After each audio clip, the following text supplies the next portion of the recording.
দিন করবে, 700 বছর হাঁকবে, তো তোর কি? মুসলমান এমপিরা ভয়ে বাঁচার জন্য বিজেপি হয়ে যাচ্ছে। ইউসিসি স্টার্ট হয়ে যাচ্ছে কয়েকদিনের মধ্যে। খারিজি মাদ্রাসা 30 থেকে 40 লক্ষ বাচ্চা উচ্ছেদ হচ্ছে। হিটলার যেভাবে ইহুদিদের শাস্তি দিয়েছিল, একই শাস্তি মুসলমানদের দেবে। নামাজ আজান জাকাত রোজা উঠে যাবে, বিয়ের পদ্ধতি পাল্টে যাবে। নরেন্দ্র মোদী, শুভেন্দু অধিকারী, অমিত শাহ এরা রেড রোডে দাঁড়িয়ে পায়খানা করবে। রেড রোডে 550 দিন ধরে নরেন্দ্র মোদী হাঁকবে। কার বাবার? মুসলমানদের হিন্দু করতে হবে। প্রত্যেকটা মুসলমানদের নেতারা নৌসাদ থেকে শুরু করে বেইমানি করে দিয়েছে। ভারতবর্ষের সংবিধানটা বাবা সাহেব আম্বেদকর কিন্তু লেখেননি। এই সরকার বলছে ইসলাম সংস্কৃতিটাই ধ্বংস করবো। আরএসএস এর কিছু কি জিনিস শিখিনি, খালি অভিমান করেছি। কেন দিল্লিতে আন্দোলন করতে বললেন? মমতা বন্দ্যোপাধ্যায় অনেক সময় কেন্দ্রের আইন মানেননি। এটা হিন্দু রাষ্ট্রের সময়, এটা ব্রাহ্মণ্যবাদ মনুবাদের সময়। সেকুলারগিরি গুছিয়ে দাও। স্টেট কার্ড বলছে যে ধর্মনিরপেক্ষতা একটা ফেক কথা। যারা মাছ বিক্রি করে, মাছের ধানি বাচ্চা হাঁড়ি করে নিয়ে যায় না, দুটো হাত হাঁড়ির মধ্যে দিয়ে জলটাকে থাবড়ায়, মাছগুলো মনে করে বুঝি আমি সেই পুকুরেই আছি। আসলে একটা পুকুর থেকে আর একটা পুকুরে যাই। তো তাহলে রেড রোডের দীর্ঘদিন ধরে দেখা যাচ্ছে যে নামাজ পড়ার একটা রীতি হয়ে এসেছিল। আমরা ভুলে গেছি, যুগটা পাল্টে গেছে। আমরা যে যুগটা পাল্টে গেছে, এখন যে আর সেই ধর্মনিরপেক্ষ গণতান্ত্রিক সেই যুগে আর নেই। এখন পুরোপুরি পাল্টে গিয়ে এমন একটা যুগে এসেছে যে যুগে যারা মনে করে ধর্মনিরপেক্ষতা আবার কি, যেখানে মুখ্যমন্ত্রী একদম স্টেট কার্ড বলছেন আমি সনাতনী হিন্দুদের, স্টেট কার্ড বলছে যে ধর্মনিরপেক্ষতা একটা ফেক কথা, সেকুলারগিরি গুছিয়ে দাও ইত্যাদি। ফলে আমরা যারা তথাকথিত প্রগতিশীল লোক বা একটু ভাবনা চিন্তা করি, আমরা না মনে মনে আমরা ভুলেই গেছি যে আমরা আসলেই সময়টা পাল্টে গেছে।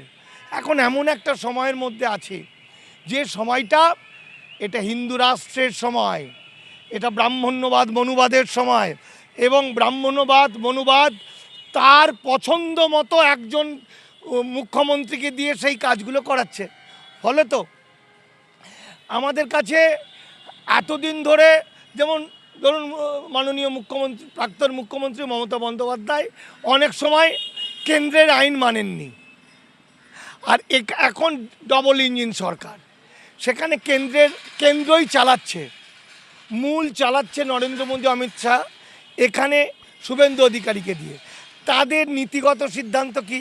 নীতিগত সিদ্ধান্ত হলো মুসলমানদের ধর্মান্তকরণ করতে হবে, মুসলমানদের হিন্দু করতে হবে, মুসলমানদের নামাজ আজান রোজা ইত্যাদি যা যা আছে শরীয়তি আইন উঠিয়ে দিতে হবে। এই যে কুরবানির সময় আমরা যেটা দেখলাম, এই টোটালটা আমরা মাথায় রাখতে পারছি না। আমরা ভাবছি আগের মতোই আছে, না আগের মতো নেই। দিলীপ ঘোষ মাননীয় পঞ্চায়েত মন্ত্রী, আসলে তো সে আরএসএসের। হ্যাঁ, ওটা তো ঠিকই তো বলছেন। উনি তো ওনার কথা বলছেন না, উনি তো ওনাদের নীতিমালার কথা বলছেন, উনি তো আরএসএসের কথা বলছেন। আমরা এতদিন তো এই কথা শুনিনি। বাম আমলে পৃথিবীর সব কিছু আমরা শিখেছি, শুধু আরএসএস কি জিনিস শিখিনি। তৃণমূলের আমলে আরএসএসের কিছু কি জিনিস শিখিনি, খালি অভিমান করেছি। কেন দিল্লিতে আন্দোলন করতে বললেন, এই তো শুনেছি। কিন্তু এখন এই যে সরকার, এই সরকার বলছে ইসলাম সংস্কৃতিটাই ধ্বংস করব, দয়া করে রেখেছে। আপনি একটা জিনিস ভাবুন, ভারতবর্ষের সংবিধান, এরা এতটা চালাক, এরা কিন্তু সংবিধানের বাইরে কিছু করছে না। সংবিধানের 48 নম্বর অনুচ্ছেদে ছিল গোহত্যা নিষিদ্ধ। সংবিধানেই 5-এর খতে বা 6 নম্বর আর্টিকেল এই লেখা আছে যে 1948 সালের নাগরিকত্বের কাট অফ ডেট। সংবিধানের অনুযায়ী 1823 সালের আইন ওয়াকফ সম্পত্তি রক্ষা। ফলে ওরা যা করছে সেটা সংবিধান মেনে। আর একটা জিনিস মনে রাখতে হবে, ভারতবর্ষের সংবিধানটা বাবা সাহেব আম্বেদকর কিন্তু লেখেননি। বাবা সাহেব আম্বেদকর ছিলেন সংবিধান খসড়া কমিটির চেয়ারম্যান। আর সংবিধানটা যারা রচনা করেছিলেন বর্ণ হিন্দু। তারা সংবিধানের মধ্যেই এমনকি যে সংবিধানটা 1950 সালে তৈরি, সেই সংবিধানটাকে প্রয়োগ করেনি কোনো রাষ্ট্র, মানে কোনো সরকার। কংগ্রেস বা তারপরে যত সরকার এসছে তারা সংবিধানটা প্রয়োগ করেনি, এরা সংবিধানটা প্রয়োগ করছে। প্রয়োগ করার ফলে আমাদের মনে হচ্ছে এটা আবার নতুন কিছু, এটা কেন হবে? এগুলো সবই সংবিধানের। দেখুন, ভারতবর্ষের সংবিধান এমন ডেঞ্জারাস, এটা সংখ্যাগুরুদের সংবিধান, সংখ্যালঘুদের কোনো রকম মূল্য এখানে নেই। আপনি জানেন যে বিশ্বনবী হজরত মোহাম্মদ বলেছিলেন, কি বলেছিলেন? সংখ্যাগুরুদের কাজ হচ্ছে সংখ্যালঘুদের হেফাজত করা। যদি হেফাজত না করে তাহলে আমি আল্লাহর কাছে দরবার করব, আমি নালিশ জ্বালাবো। সেটা ইসলাম কান্ট্রির জন্য, কিন্তু ভারতবর্ষ ইসলাম কান্ট্রি নয়। ভারতবর্ষের 1200 বছরের ইসলাম সংস্কৃতিটাকে ধ্বংস করে দিচ্ছে নানা কৌশলে। এখানে ইউসিসির মাধ্যমে শরীয়তি আইন উঠে যাচ্ছে, এখানে এখানে মাদ্রাসা মক্তব গড়ো সব উঠে যাচ্ছে, এখানে কবরস্থান উঠে যাচ্ছে, এখানে এতিম বাচ্চারা পড়াশোনা করতো, কুরআন শরীফ পাঠ করতো, আবার কুরআন কম্পিউটারও শিখতো। এই যে খারিজি মাদ্রাসা 30 থেকে 40 লক্ষ বাচ্চা উচ্ছেদ হচ্ছে। ফলত এই যে ভয়াবহ একটা সময়, আমাদের লড়াইয়ের সাবজেক্ট, প্রতিবাদের সাবজেক্ট হচ্ছে ওইটা, যে আমরা যে শেষ হলাম, কোনো মুসলমান নেতা সচেতন করলো না। ইউসিসি স্টার্ট হয়ে যাচ্ছে কয়েকদিনের মধ্যে, নামাজ আজান জাকাত রোজা উঠে যাবে, বিয়ের পদ্ধতি পাল্টে যাবে, আর আমরা সেই ক্যানেস্তারা পেটাচ্ছি, রেড রোডে কেন করতে দিল না, রেড রোডে। আরে রেড রোডে 550 দিন ধরে নরেন্দ্র মোদী হাঁকবে, কার বাবার কি? নরেন্দ্র মোদী, শুভেন্দু অধিকারী, অমিত শাহ, এরা রেড রোডে দাঁড়িয়ে পায়খানা করবে, কার কিছু বলা আছে? সরকারটা তো ওদের। এতদিন ছিল ধর্মনিরপেক্ষ গণতান্ত্রিক সরকার একটা, আগে সিপিএম ছিল, তারপর তৃণমূল হয়েছে।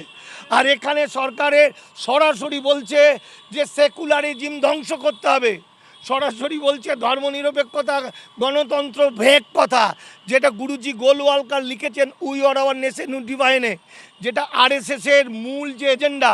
সেখানে বলছে মুসলমানরা যদি ধর্মান্তরিত হয়, মানে উনি জার্মানির কথা বলছেন, হিটলার আমাদের আদর্শ এবং গুরু। হিটলার যেভাবে ইহুদিদের শাস্তি দিয়েছিল, একই শাস্তি মুসলমানদের দেবে যদি তারা হিন্দু না হয়। এগুলো বুঝতে হবে। এগুলো না বুঝে একটা ছেদ, এই যে কুরবানির সময় গো হত্যা নিষিদ্ধ করে দিল, তাই তো?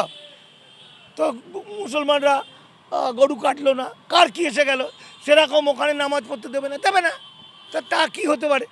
আসল সমস্যা থেকে নজরটা ঘুরিয়ে অন্যদিকে হচ্ছে।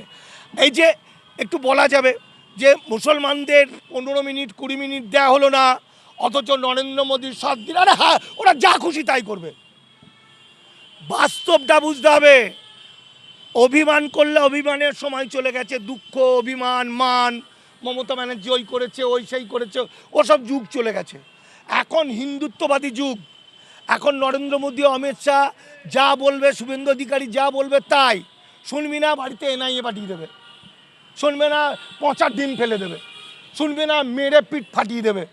আজকে মুসলমান এমপিরা ভয়ে বাঁচার জন্য বিজেপি হয়ে যাচ্ছে, এমএলএরা বাঁচার জন্য বিজেপি হয়ে যাচ্ছে। আর আমাদের মতো কিছু বুদ্ধিজীবীর কাছে তোমরা এসে প্রশ্ন করছো রেড রোডে কেন করতে দেবে না, মুসলমানদের দেবে না। ওরা 7 দিন ধরে ইয়ে করবে, কি বলে, যোগ ব্যায়াম করবে, 7 দিন করবে, 700 বছর হাঁকবে। তো তোর কি? ওটা তো ওদের, এটা তো হিন্দু রাষ্ট্রের, এটা তো বিজেপি আরএসএস। যুগটা তো পাল্টে গেছে। এই যুগে ওসব ধর্মনিরপেক্ষতা গণতন্ত্র নেই। এই যুগে শুভেন্দু অধিকারী আছে, নরেন্দ্র মোদী আছে, অমিত শাহ আছে, যা বলবে সেটা। এখানে কোনো ব্যালেন্স করা, সকলের সমান, ওই সকলের সমান নয়। মুসলমানদের পিস পিস করে কাটবে, নো ম্যান্স ল্যান্ডে মেরে ফেলে দিয়ে আসবে। ডিলিট করে দিয়েছে লক্ষ লক্ষ মানুষকে, এবার তাদেরকে নো ম্যান্স ল্যান্ডে। বাস্তবে ফেরো, আগে দেখো মুসলমানরা বাঁচবে কি করে, তার জন্য একত্রিত হও। প্রত্যেকটা মুসলমানদের নেতারা নৌসাদ থেকে শুরু করে বেইমানি করে দিয়েছে, আরএসএসের সঙ্গে ফিটিং হয়েছে। নৌশিদ বলেছে সুদিন এসছে, সুদিন তো এসেছেই। নৌসাদ ওয়াকফের 73টা মামলা ছিল, মুসলমানরা হেরে গেছে। নৌসাদ বলেছে জিতে গেছি। নৌসাদের বন্ধু ফিরদৌস শামীম বলেছে জিতে গেছে। মুসলমানরা ঘুমিয়ে পড়েছে। যদি সত্যি বলতো তাহলে 2 লাখ 3 লাখ মুসলমান গিয়ে পুরো বিজেপি পার্টি অফিস ভেঙে দিত। এই তো গল্প। ওই ওয়াকফ আইনের মধ্যে নৌসাদরা মালিক হয়ে গেছে, যত জমি ওখানে ওয়াকফের 44 নম্বর ধারায় বলে দিয়েছে যারা দখল করেছে 12 বছর ধরে ওয়াকফের তারা মালিক হয়ে গেছে, অধিকার চলে এসছে। ফলত ওইসব ভ্যানতারার কথা কোনো লাভ নেই। এখন হলো কঠোর বাস্তবতা, বাঁচবো কি বাঁচবো না। এখন আমার 1200 বছর সংস্কৃতি, ইসলাম সংস্কৃতি থাকবে কি থাকবে না, তাকে রাখতে গেলে কি করতে হবে? সমস্ত হিন্দু মুসলমান দরিদ্র বড়লোক সব ধনী দরিদ্র মিশে একাকার হতে হবে, অন্যায়ের বিরুদ্ধে লড়াই করতে হবে। ওই রেড রোডে কী হলো, ওখানে কি হলো, কে এই করেছে, এটা কোনো সাবজেক্ট আমি মনে করি না। আপনারা দেখছেন আপনাদের প্রিয় চ্যানেল SSTV পাবলিক, সত্যের সাথে ন্যায়ের পথে। চ্যানেলটি সাবস্ক্রাইব করে যুক্ত হন আমাদের পরিবারে এবং পাশে থাকা বেল আইকনটি ক্লিক করুন।